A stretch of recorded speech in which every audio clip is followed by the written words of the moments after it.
He burst through the door before I could even put my briefcase down. "Dad, we're rich!" His voice cracked with adrenaline, trembling with triumph. He dropped a heavy duffel bag on the floor. It landed with a dull, wet thud. Bundles of cash spilled out, thick stacks of hundreds. The smell of rubber bands and something faintly metallic. $50,000 at least. I froze. My throat went dry. "Where did you get that?" He grinned, the kind of grin that used to make me proud. "Found it." Before I could ask where, before I could even breathe, the front door exploded inward. "Police! Down! Everyone down!" Boots, flashlights, guns. My son's face went pale. He looked at me, trembling. "Dad, I found it in Mom's car." That's when I heard her footsteps upstairs. Slow, unhurried. She appeared at the top of the stairs in her robe, her hair slightly wet, as if she'd just showered. Her eyes darted between us, the cash, the officers. And in that instant, something inside me shifted. I didn't know what was happening yet, but I knew one thing for certain. She wasn't surprised. The police tore through the house like wolves. They asked questions: who owned the car, who had access, where we'd been. I answered mechanically, my mind elsewhere. My wife's voice was calm, too calm. "I don't know how that money got there," she said. "I swear." Her hands shook, but her tone didn't. That's what caught me. The disconnect. They searched, bagged the cash, and left with promises of further investigation. My son sat silent, wide-eyed. When the door finally shut, the silence was unbearable. I turned to her. She met my gaze with practiced innocence. "It's probably some mistake," she said. "Maybe someone planted it." Planted it? In her car? I wanted to believe her. God, I wanted to. But belief had weight, and that night it felt too heavy to lift.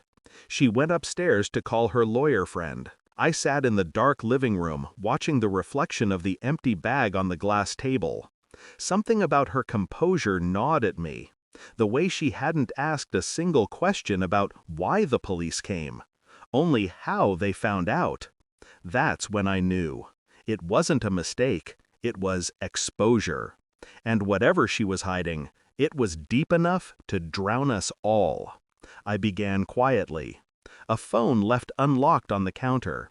Late-night drives with her Bluetooth still connected. Small things, really, but small things unravel the world. There were names, messages, transactions. She wasn't cheating in the usual sense, no affair of the heart. Hers was colder, cleaner. She was laundering money. For someone who didn't exist on paper, but did in her phone under a fake name, E. Cole. A name I recognized only once I looked deeper. Ethan Cole, detective sergeant, the same man who'd been at our house that night pretending not to know her. It wasn't love, it was leverage. He'd helped her move cash, drug money maybe, or evidence gone missing. She'd hidden it in her car until she could get it out, and my son had found it first. I said nothing. At dinner, she laughed at some show on TV. I studied her reflection in the glass instead, the flicker of fear beneath the smile. She knew I knew something, and she was waiting to see how much. I started keeping notes, dates, names, transactions, recorded calls, copies of her messages sent to my private email. Every night, I'd sit by our son's door and listen to his breathing. He thought I was protecting him from the police. He didn't know I was protecting him from her. 2 weeks later, I had everything. Account transfers, hidden withdrawals, a recording of her whispering to Cole, "It's safe. My husband won't suspect a thing." I didn't rage. I didn't cry. I made coffee, waited for her to come downstairs.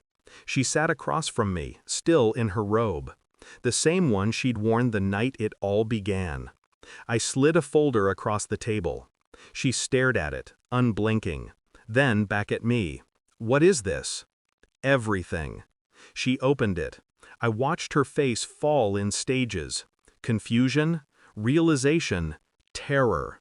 The final page was a copy of an email I'd sent to Internal Affairs, anonymous, time-stamped, attached with evidence. She looked up, eyes wide, mouth trembling. You turned me in?" "No," I said quietly. "You turned yourself in. I just helped you finish the job." She reached for me, pleading, but I leaned back. Her voice cracked. "Do you have any idea what you've done?" "I do," I said, "and for once, I'm fine with it." They came for her that afternoon, not with the chaos of before. This time it was quiet, professional, detectives, handcuffs, no yelling, just procedure. Our son watched from the window, tears in his eyes. "Dad, why are they taking her?" I crouched beside him. "Because sometimes," I said, "people hide things that hurt everyone." He didn't understand. Not yet. She looked at me once as they led her away. A stare filled with accusation, desperation, love twisted into something venomous. But beneath it, I saw something else. Relief. Like the weight she carried had finally broken her back. The door closed.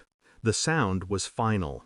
I stood there for a long time, hand resting on the cold frame, listening to the echo fade. The house feels different now, quieter, honest. My son still asks questions. I give him pieces of the truth, just enough for now. Someday, he'll learn what kind of woman his mother was, and what kind of man I became to stop her. At night, I walk past her empty side of the bed. The sheets still hold the faint outline of where she used to lie. I don't hate her. I just see her clearly now. And clarity is colder than hate. I open the duffel bag, returned by the police after the case closed. Only a few thousand remain, marked as evidence released. I count the bills slowly.